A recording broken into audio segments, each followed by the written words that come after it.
সময়শুরুতে আমরা আমাদের ফ্যামিলির মিয়ানকে দেখি ও আমাদেরকে বলছিল আমি 5 মিলিয়ন টাকার জন্য এমন একটা কন্ট্রাক্ট পেপারে সাইন করেছি সেখানে আমাকে সু ফ্যামিলির একমাত্র ছেলে মিস্টার ফ্যাংয়ের সাথে নাইট স্পেন্ড করতে হবে আর একটা বেবি করতে হবে, কিন্তু আজকে ওর কাছে লাস্ট চান্স ছিল এগুলো করার জন্য। এরপর দেখি ও একটা রুমে আসে যেখানে আমরা একটা ছেলেকে দেখতে পাই। আসলে এই ছেলেটার নামই হচ্ছে ফ্যাং আর আমাদের ড্রামার মেন লিড। তখন মিয়ানোকে বলছিল যে ডক্টর আমাকে বলেছে আর্টিফিশিয়াল ভাবে কিছুই করা যাবে না, আমাদেরকে ন্যাচারালি সবকিছু করতে হবে। কিন্তু ফ্যাংয়ের তো এটা শুনে মোটেও ভালো লাগে না, কারণ ও কোনো মেয়ের সাথে এমন কোনো সম্পর্কে জড়াতে চায় না।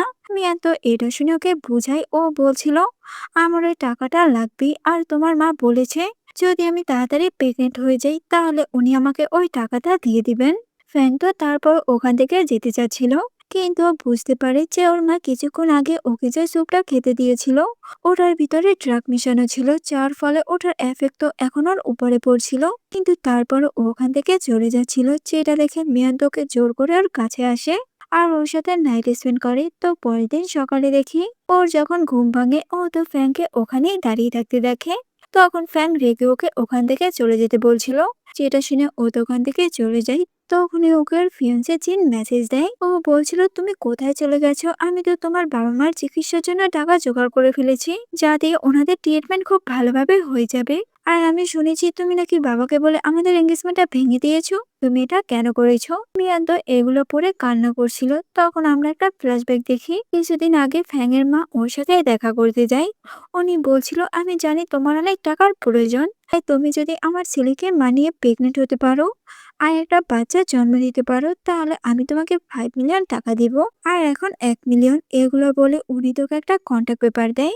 মিয়ানো তো এর জন্য কন্ট্যাক্ট পেপারে সাইন করে দেয়। তো সিন আবারও প্রেজেন্টে আসে, আমরা ফ্যাংয়ের মাকে দেখি উনি তোর কাছে আসে আর বলে এখন তো তুমি বেবি করার জন্য মেনে গেছো, তাহলে আর নাটক করো না। ও বলে মম আমি আর্টিফিশিয়াল ভাবে করতে চেয়েছিলাম, ওই জন্যই তো আমি হ্যাঁ বলেছিলাম। ওর মা এটা শুনে বলে দেখো আর্টিফিশিয়াল ভাবে হোক আর ন্যাচারাল ভাবেই হোক আমি শুধু আমাদের ফ্যামিলিতে একটা বাচ্চা চাই, কারণ একটা বাচ্চা এখন আমাদের ফ্যামিলিতে খুবই দরকার।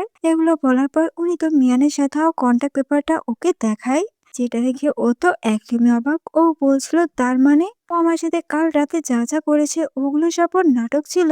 ও তো এখানে রাগ করে ওখান থেকে চলে যায়, যেটা দেখে ওর মা বলছিল তুমি যদি ওই মেয়েটাকেও এখান থেকে বের করে দাও তাহলে আমি আবারও তোমার জন্য অন্য মেয়ে আনবো, কিন্তু বাচ্চা তো আমার লাগবেই। এইদিকে মিয়ানকে দেখি ও তোর মায়ের সাথে কথা বলছিল। ও বলে মম তুমি টাকা পেয়ে গেছো? ওর মা বলে হ্যাঁ, কিন্তু তুমি এত টাকা কোথায় পেয়েছো? ও বলে মম আমি একটা অনেক ভালো জব পেয়ে গেছি, জানোই তো শহরে আসলে জবের অভাব হয় না। রাতে দেখি ও তো আবারও ফ্যাং এর কাছে যায়। ফ্যাং বলছিল ঠিক আছে আমি তোমার সাথে বেবি করবো, যেটা শুনে ও তো খুশি হয়ে যায়। কিন্তু ও বলে আমার তিনটেও শর্ত আছে, প্রথম তুমি আমার ওয়াশরুমে গোসল করতে পারবে না, দ্বিতীয়ত তুমি আমার রুমের জিনিসের উপরে হাত লাগাতে পারবে না, তৃতীয়ত তুমি আমাকে কখনোই ভালোবাসতে পারবে না। ওই এসব শুনে বলে মিস্টার ফ্যাং আপনি কোনো চিন্তা করবেন না, আমি অলরেডি অন্য কাউকে ভালোবাসি তাই আমার মনে সবসময় ওই থাকবে। ফ্যাং বলে ওকে। এরপর ওকে লাইট অফ করতে বলে, দেন ওরা আবারও নাইট স্পেন্ড করে। পরের দিন সকালের মাকে দেখি উনি বলছিল তোমার আর ফ্যাং এর মধ্যে সবকিছু ঠিক চলছে? ও বলে হ্যাঁ মিস্টার ফ্যাং এখন বাচ্চা করার জন্য মেনে গেছে, যেটা শুনে ওর মা তো খুশি হয়। তখন ওখানে ফ্যাং আসে, যাকে দেখে ওর মা বলছিল তুমি ব্রেকফাস্ট করে যাও। ও বলে না আমার কাজ আছে। আর ও মিয়ানকে বলে আমি 12টা বাজে বাসায় আসবো। এগুলো বলে ও তো ওখান থেকে চলে যায়। মিয়ান বুঝে যায় যে ওকে 12টা বাজে ওর রুমে যেতে বলছে।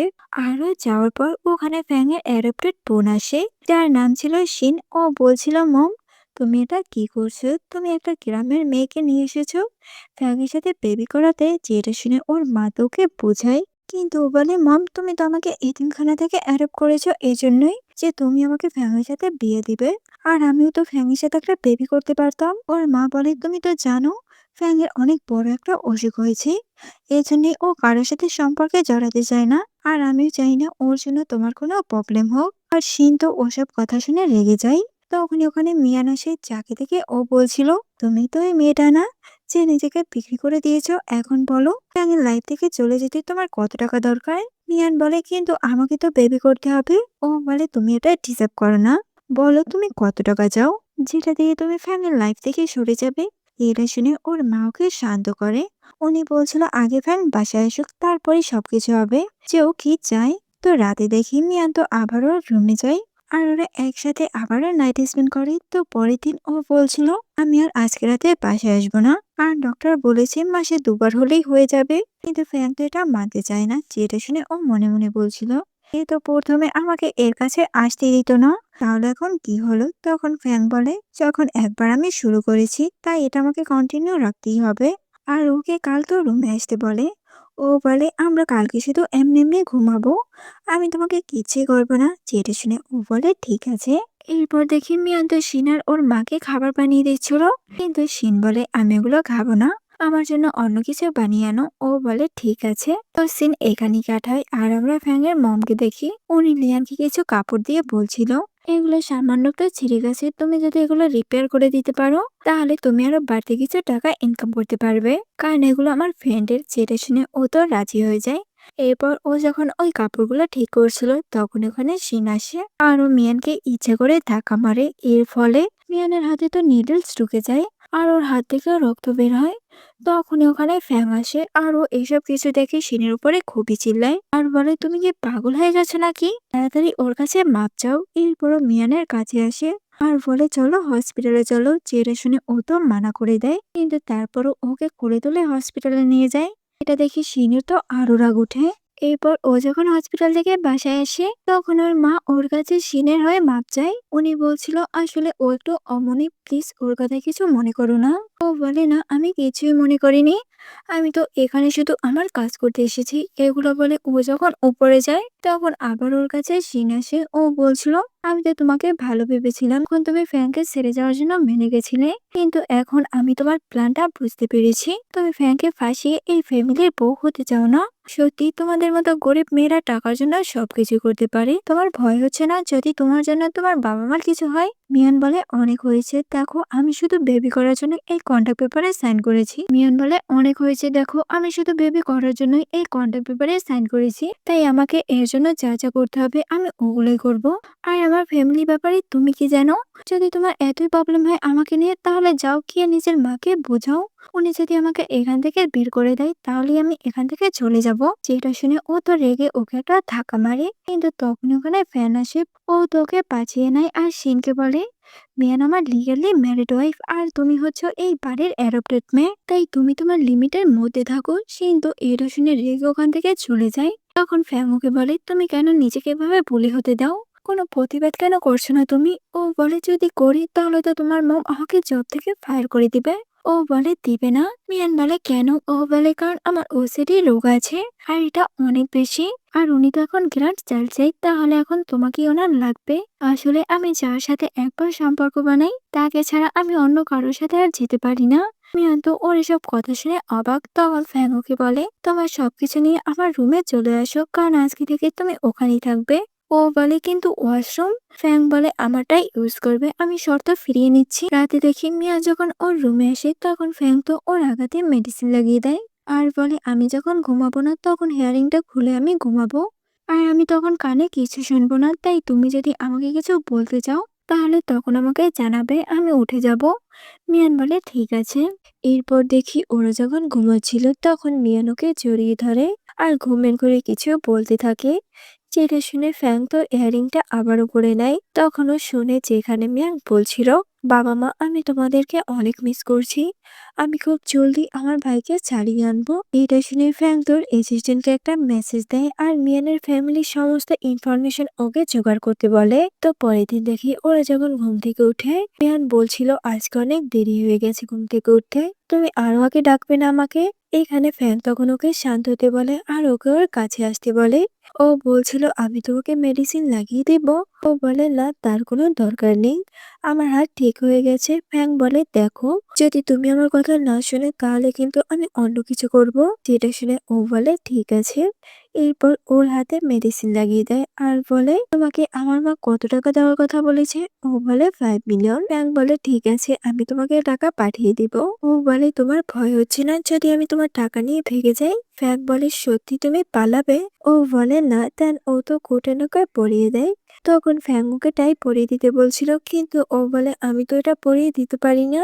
যেটা শুনে ফ্যাং তো ওকে টাই বাধা শিখায়। পরের দিন দেখি মিয়ান তো সব জামা কাপড় রিপেয়ার করে ওর মাকে দেয়, এগুলো উনি ওকে দিয়েছিলেন। তখন ওর মা মিয়ানকে বলে, দেখো তুমি বাচ্চা জন্ম দেওয়ার পরই এখান থেকে চলে যাবে, কারণ আমি শিনকে আমার ছেলের সাথে বিয়ে দিব।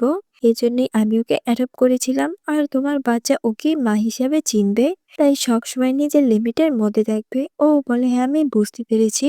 তখনই ওখানে ফ্যানের অ্যাসিস্ট্যান্ট আসে, যে মিয়ারকে 5 মিলিয়ন টাকার চেক দেয় আর বলে বস এগুলো আপনাকে দিতে বলেছে, আর উনি আপনাকে কোম্পানিতেও যেতে বলেছে এখন ওনার সাথে দেখা করতে। যেটা শুনে ওর মা তো রেগে যায়। উনি বলছিল একে কেন কোম্পানিতে ডেকেছে। মেয়েও তো ওখান থেকে চলে যায়। তখন ওনার কাছে শিন আসে আর বলে, দেখেছো মম, এ তো ফ্যানকে পুরোপুরি নিজে চালায় ফাঁসাচ্ছে। ও তো এখন অ্যাসিস্ট্যান্টকেও পাঠিয়ে দিয়েছে ওকে নিতে। ওর মমের তো এখন একটু সন্দেহ হয় যে ফ্যাং আবার ওকে ভালোবাসে ফেললো না তো। এইদিকে মিয়ানকে দেখি ও তো ফ্যাং এর কোম্পানিতে আসে। ও তো এত বড় কোম্পানি থেকে অবাক হয়ে যায়। তখন ওখানে ব্যাঙ আসে, যাকে দেখে ও বলছিল আমি কি এখানে ফটো নিতে পারবো। ও বলে অবশ্যই। এরপর মিয়ান তো ফটো তুলে ওর মাকে পাঠিয়ে দেয় আর বলে, মম আমি এখানেই জব করি, তাই তুমি আমাকে নিয়ে কোনো চিন্তা করো না। এগুলো বলার পর ও তো ফ্যাং এর কাছে যায় আর বলে, আপনি আমাকে কেন ডেকেছেন। ও বলে টাই পরানো শিখাতে। যেটা শুনে ও তো অবাক। ও বলছিল এটার জন্য। ফ্যাং বলে হ্যাঁ। এরপর ও তো টাই পরানো শিখছিল। এখানে তো ওর অনেকটাই কাছে আসে। ফ্যাং তো শুধু ওকেই দেখছিল। তখনই মিয়ানকে ওর মা মেসেজ দেয়, যেখানে ওর মা বলছিল, তোমার অফিসটা তো অনেক সুন্দর, আর একটা কথা, ডক্টর বলেছে যে তোমার বাবার সার্জারি কিছুদিন পর করলেও হবে, তাই তুমি বেশি চিন্তা করো না। আর তোমার ভাই জেল থেকে ছাড়া পেয়ে গেছে, কে জানি ওকে সারিয়েছে। মিয়ান তো এটা শুনে অনেক খুশি হয়। আরও ফ্যানকে জিজ্ঞাসা করে, এটা কি আপনি করেছেন। ও বলে, কাল তো তুমি ঘুমের মধ্যে এগুলোই বলছিলে, তাই ভাবলাম আমি তোমার একটু হেল্প করি, আর না হয়তো তুমি প্রতি রাতেই এগুলো করবে আর আমি ঘুমাতে পারবো না। মিয়ান তো এটা শুনে মনে মনে বলছিল, কিন্তু এ তো ইয়ারিং ছাড়া কানে কিছু শুনতে পায় না, তাহলে এ আমার কথা কিভাবে শুনলো। তখন ফ্যান বলে, তুমি এর জন্য ওকে থ্যাঙ্কস বলবে না। ও তো এটা শুনে ওকে থ্যাঙ্কস বলে। ফ্যান বলে, এভাবে না, আমি অন্যভাবে থ্যাঙ্কস চাই। যেটা শুনে ও তো ওকে কিস করে। তো সিন এখানেই কাটায়। এরপর ও যখন বাসায় আসে, তখন ওর মা ওকে জিজ্ঞাসা করে, ফ্যান তোমাকে কি জন্য কোম্পানিতে ডেকেছিল। ও বলে ওটাই পরিয়ে দেওয়ার জন্য। উনি তো এটা শুনে অবাক। ও বলছিল, দেখেন এখানে আমার কোনো দেশ নেই, আমি তো শুধু আপনার দেওয়া কাজ করে যাচ্ছি, এছাড়া আমার আর কোনো ইন্টেনশন নেই। এগুলো বলার পর ও তো উপরে চলে যায়। পরের দিন ও তো জামা কাপড় গোছাচ্ছিল। তখন ওর কাছে একটা মেয়েড আসে আর ওকে জিজ্ঞাসা করে, তুমি জামা কাপড় কেন গোছাচ্ছ, তোমাকে ওরা এই বাড়ি থেকে বের করে দিয়েছে। ও বলে, না আসলে আমার ভাই জেল থেকে ছাড়া পেয়ে গেছে, তাই আমি ওর সাথে দেখা করতে যাচ্ছি। যেটা শুনে মেয়েড বলে, তুমি তো তোমার ভাইয়ের জন্য এখানে কাজ করতে এসেছিলে, এখন তো ছাড়াও পেয়ে গেছে, তাহলে তুমি এই জবটা ছেড়ে চলে যেতে পারো। ও বলে, না মিস্টার ফ্যাং আমাকে এত বড় একটা হেল্প করেছে, আমি এভাবে ওনাকে ধোকা দিতে পারবো না। এরপর দেখি ও তার বাবা মার বাড়িতে আসে। তখন ওর ভাই ওকে দেখে অবাক। ও বলছিল, তুমি এখানে। মিয়ান বলে, কেন আসতে পারি না, এটা তো আমারও বাড়ি। ও বলে, না আসলে আমি তো অনেক খুশি হয়েছি। আর ও এখানে ওকে সরি বলে। ও বলছিল, আমার জন্যই তোমাকে শহরে গিয়ে কাজ করতে হচ্ছে, আর আমার জন্যই তুমি তোমার ফিয়ান্সে জিনিস সাথে এঙ্গেজমেন্টটাও ভেঙে দিয়েছো। ও বলে, আরে এমন কিছুই না, তুমি এখন ভালোভাবে পড়াশোনা করো আর বাবা মার খেয়াল রাখো, আর ওদিকটা আমি দেখছি। ও বলে, হ্যাঁ, আর তুমি চিন্তা করো না, এখন তো আমি সবার খেয়াল রাখবো। তখনই ওদের বাসায় জিন আসে। ও তো মিয়ানকে দেখে খুবই খুশি হয়। ও বলছিল, তুমি কোথায় কাজ করছো, দেখো তুমি যে জায়গায় কাজ করো আমি ওখানে গিয়ে কাজ করব, যাতে আমি তোমার হেল্প করতে পারি। মিয়ান বলে, দেখো আমাদের এঙ্গেজমেন্টটা ভেঙে গেছে, তাই তুমি আমার থেকে দূরে থাকো। ও বলে, না আমি ওসব মানি না, দেখো তুমি ওকে বলে যে আমার ভুলটা কোথায়, আমি ওগুলো শুধরে নিব। মিয়ান বলে, তোমার কোনো ভুল নেই, সব ভুল আমারই, আমি তোমাকে ডিজার্ভ করি না, তাই প্লিজ আমার কাছে এসো না।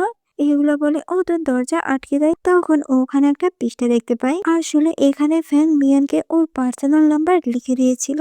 এদিকে ফ্যানকে দেখি ও তো খুবই আপসেট ছিল। ও বলছিল, মিয়ান এখনো কেন আমাকে কোনো মেসেজ দেয়নি। তখনই ওকে জিন কল দেয়। ও বলছিল, আপনি মিয়ানের বস না। ও বলে, হ্যাঁ। তখন ও বুঝে যায় যে এটাই মিয়ানের এক্স বয়ফ্রেন্ড। ও বলছিল, তুমি জিন। ও বলে, হ্যাঁ, আপনি আমাকে চিনতে পেরেছেন, মনে হয় মিয়ান আপনাকে আমার ব্যাপারে বলেছে। আসলে আমি ওর ওখানেই কাজ করতে চাই, যাতে আমি ওর দেখাশোনা করতে পারি। ওর এসব কথা শুনে তো ওর অনেক জেলাস হয়। ও বলছিল মিয়ান তোমাকে আমার নাম্বার দিয়েছে এগুলো বলার জন্য। ও বলে না আসলে আমি পেয়েছি, কিন্তু ফ্যান তো জেলাসি হয়ে কলটা কেটে দেয়। তো পরের দিন মিয়ানকে দেখি ও বলছিল আমি কি ফ্যানকে মেসেজ দিব না, মনে হয় ও এখন কাজে ব্যস্ত আছে আর আমার মেসেজ দেখলে ও ডিস্টার্ব হতে পারে। এরপর ও তো ওখান থেকে হসপিটালে চলে যায় ওর বাবা মায়ের সাথে দেখা করতে।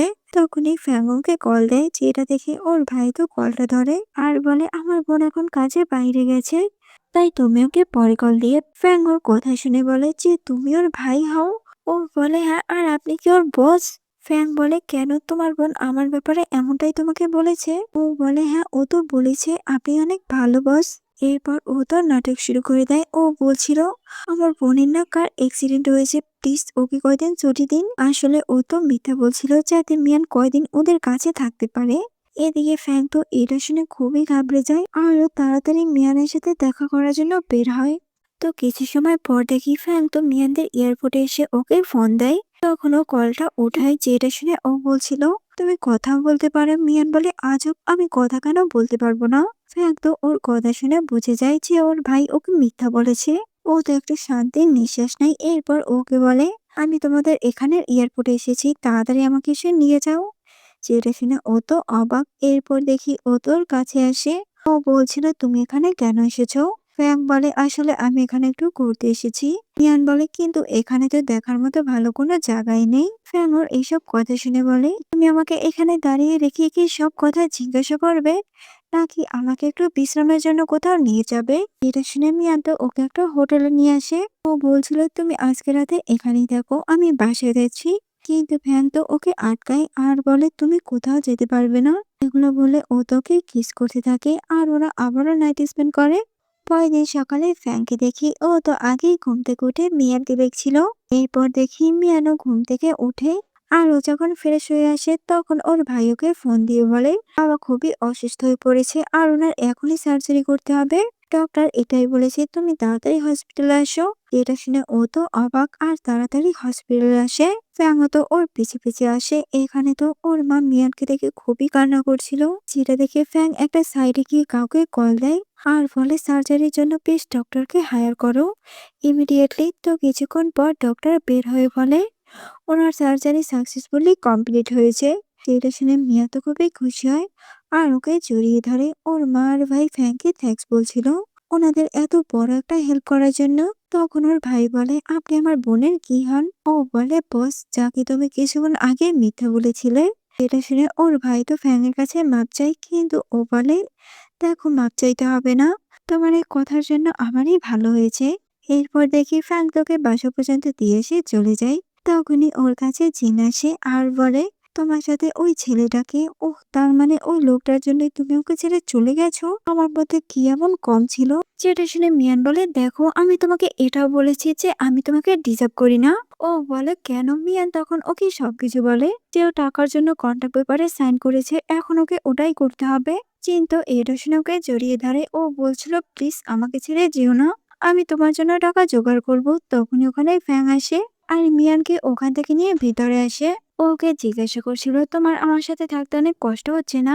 ও বলে না, আমি কন্ট্রাক্ট পেপার নিজের ইচ্ছেই সাইন করেছি, তাই আমার তোমার সাথে থাকতে কোনো কষ্ট হয় না। ফ্যাং বলে কন্ট্রাক্ট পেপারের বাইরে তুমি আমাকে নিয়ে কোনো ফিলিংস রাখো না? মিয়াং এটা শুনে বলে মিস্টার শ্যান তুমি এটা কি বলছো? ফ্যাং তো তখন ওকে ফোর্সলি কিস করে আর ওর সাথে নাইট স্পেন্ড করে। পরের দিন ও তো ঘুম থেকে ওঠার আগে ফ্যান ওখান থেকে চলে যায় আর যাওয়ার আগে মিয়ানের জন্য একটা ব্যাংক চেক রেখে যায়, যেটা দেখে ও তো একদমই অবাক। এদিকে ফ্যাংকেও তো ওর বাড়িতে দেখি। তখন শিনার মাকে বলছিল মিয়ানকে কতদিন ধরে বাসায় দেখছি না, তার মানে ও কি এই বাসা ছেড়ে চলে গেছে? ওর মা এটা শুনে বলে আমি নিজেও জানি না ওদের মধ্যে হয়েছেটা কি। তো কিছু সময় পর দেখি মিয়ানো তো ব্যাগপত্র গুছিয়ে ফ্যাঙের বাসায় আসে। তখন ওর মা ওকে দেখে বলছিল তুমি নাকি চলে গেছো। ও বলে আমি কন্ট্রাক্ট সাইন করেছি, তাই ওই কাজ শেষ না করা পর্যন্ত আমি এখান থেকে যাচ্ছি না। যেটা শুনে ওর মা তো খুশি হয়। রাতে দেখি ফ্যাং যখন ওকে বাসায় দেখে ও তো একদমই অবাক হয়ে যায়। ও বলছিল তুমি তোমার ফিয়ন্সেকে ছেড়ে আমার কাছে কেন এসেছো? ও বলে কারণ আমি আমার কাজ শেষ করতে চাই, আমি যে কথা দিয়েছি তোমার মমকে ওটা আমি পূরণ করবই। কিন্তু ও দেখে ফ্যান তোর একটা কথা শুনেনি। কারণ ওর হেয়ারিং খুলে রেখেছিল। ও বলছিল, আমি শুধু তোমাকে আমার কথাটা বললাম, কিন্তু আমি তোমার উত্তর শুনতে চাই না। এগুলো বলে ও তো রাগ করে ঘুমিয়ে যায়। পরের দিন দেখি ও যখন রেডি হয়ে কোম্পানিতে যাচ্ছিল, তখন মিয়ানোর কাছে আসে। ও বলছিল, আমি টাই বাঁধা শিখে গেছি। এরপর ও তোকে ভালোভাবে টাই পরিয়ে দেয়, যেটা দেখে ও তো খুবই খুশি হয়। তেন ওরা একসাথে বসে খাবার খাচ্ছিল। তখন মিয়ান ওদেরকে খাবার সার্ভ করছিল। ফ্যাং এটা দেখে বলে, তুমি আমাদের সাথে বসো। ও বলে, না, একটু পর আমি রুমে গিয়ে খাইয়ে নিব। যেটা শুনে ফ্যাং বলে, ঠিক আছে, আমি তোমার সাথে রুমে গিয়ে খাবো। এইটা শুনে ওর মা মিয়ানকে ওদের সাথে খেতে বসতে বলে। যেটা দেখে সিনি তো খুবই রাগ উঠে। তো সিন এখানে কাটায়। এরপর দেখি মিয়ান ওর কাছে আসে আর বলে, আমি একটা জামা কাপড়ের শপ দিতে চাই। যেটা শুনে ও ও বলে, হ্যাঁ, তুমি তো অনেক ভালো ডিজাইন করো, আর তুমি চিন্তা করো না, এতে আমি তোমার হেল্প করব। আর প্রথম জিনিসটা কিন্তু আমি তোমার বিজনেসে করব। ও বলে, না, তার কোনো দরকার নেই। যদি লস হয়ে যায় তাহলে তোমার অনেক বড় ক্ষতি হয়ে যাবে। তুমি এটা নিয়ে বেশি চিন্তা করো না, আমি কালই তোমার জন্য সবকিছু রেডি করব। তো পরের দিন দেখি ফ্যাং তোকে ওর নিউ শপে নিয়ে যায়, যেখানে ও তো সবকিছু গুছানো দেখে। এটা দেখে ও তো খুবই খুশি হয় আর ওকে থ্যাঙ্কস বলতে থাকে। ফ্যাং বলে, দেখো, এত থ্যাঙ্কস বলার কোনো দরকার নেই। এরপর দেখি মিয়াং তো পুরোপুরি ওর কাজে ফোকাস দেয়। আর ফ্যাং তো ওর কাজ মাঝে মাঝে সে দেখে যায়। এভাবে অনেকদিন চলে যায়। একদিনও কাজ করছিল, এমন সময় হঠাৎই ওর বমি আসে। যেটা দেখে ফ্যাং তোকে জলদি হসপিটাল নিয়ে যায়। আর ওরা চেক আপ করার পর জানতে পারে যে ও তো প্রেগনেন্ট। এটা শুনে ওরা তো খুবই খুশি হয়, কিন্তু মিয়ান একটু আপসেট হয়। ও বলছিল, যদি তোমার মম জানতে পারে যে আমি প্রেগনেন্ট, তাহলে তো উনি আমাকে বিজনেস করতে দিবে না। যেটা শুনে ফ্যাং বলে, তুমি কোনো চিন্তা করো না, আমি আছি তো। এরপর ওরা বাসায় আসে। তখন ওকে জিজ্ঞাসা করে, বাচ্চা হওয়ার পর তুমি কি করবে? ও বলে, তোমাকে ছেড়ে চলে যাব, কারণ আমার কাজ এখানেই শেষ, আর আমি এই শহরেও থাকবো না। যেটা শুনে ফ্যাং তো খুবই আপসেট হয়। তো সিন এখানে কাটায়। আর আমরা পরের দিন দেখি ও তো কাজ করছিল। তখন জিনের মা ওকে কল দেয়। উনি বলছিল, চিন তোমার জন্য টাকা জোগাড় করতে কাজ করতে গেছিল, আর তখন ওর অ্যাক্সিডেন্ট হয়ে গেছে। প্লিজ তুমি ওর সাথে একটু দেখা করতে আসো। ও তোমার কথা অনেক জিজ্ঞাসা করছে। যেটা শুনে ও তো জিনের সাথে দেখা করতে ওখান থেকে চলে যায়। তো কিছুক্ষণ পর ফ্যাং যখন দোকানে ওকে নিতে আসে, তখন একটা স্টাফ ফ্যাংকে সব কথা বলে দেয়। এদিকে মিয়ানকে দেখি ও তো জিনের সাথে দেখা করতে হসপিটালে আসে। তখন ওকে বলছিল, দেখো, তুমি আমার জন্য এমন করো না, আর আমার থেকে মুভ অন করে নাও, কারণ আমি এখন প্রেগনেন্ট। যেটা শুনে ও তো অবাক। ও বলছিল, তুমি মিস্টার ফ্যাং এর বাচ্চার মা হতে চলেছো? জানো না ওনার সমস্যা আছে? তোমার বেবিরই তো এগুলো হতে পারে। অন্যদিকে বাইরে আমরা ফ্যাংকে দেখি। ও তো এসব কিছু শুনে রাগ করে ওখান থেকে চলে যায়। এদিকে মিয়া তো এটা শুনে ওর উপরে খুবই চিল্লেছিল আর বলছিল, তুমি এসব কি উল্টোপাল্টা কথা বলছো? দেখো, মিস্টার ফ্যাং এর কোনো সমস্যা নেই, আর আমার বাচ্চা নিয়েও তুমি কোনো উল্টোপাল্টা কথা বলবে না। আর এখন তোমার সাথে আমার সব সম্পর্ক শেষ। এগুলো বলে ও দোকান থেকে বাড়িতে আসে। তখন ও দেখে ফ্যাং তো অনেক রেগে আছে। ফ্যাং ওকে বলছিল, তুমি আমাকে কিছু বলতে চাও? ও বলে, তার মানে তুমি সব জেনে গেছো না যে আমি আর চিনের সাথে দেখা করতে গেছিলাম? এরপর ও তোকে সব কথা বলে, কিন্তু ও তো তারপরও ওর সাথে রাগ করে থাকে, কারণ ও ওকে না বলে। পরের দিন ও তো ফ্যাং এর এমন ব্যবহার দেখে বলছিল, তুমি কি কাউকে পছন্দ করো? ও বলে, হ্যাঁ, আমি তোমাকে অনেক পছন্দ করি। যেটা শুনে ও তো অবাক। ও কিছু বলতেই যাবে, তখন ফ্যাং বলে, না, তোমার কিছু বলার দরকার নেই। এইদিকে আমরা শিনকে দেখি ও তোর মমের কাছে মিয়ানের নামে উল্টাপাল্টা কথা বলছিল।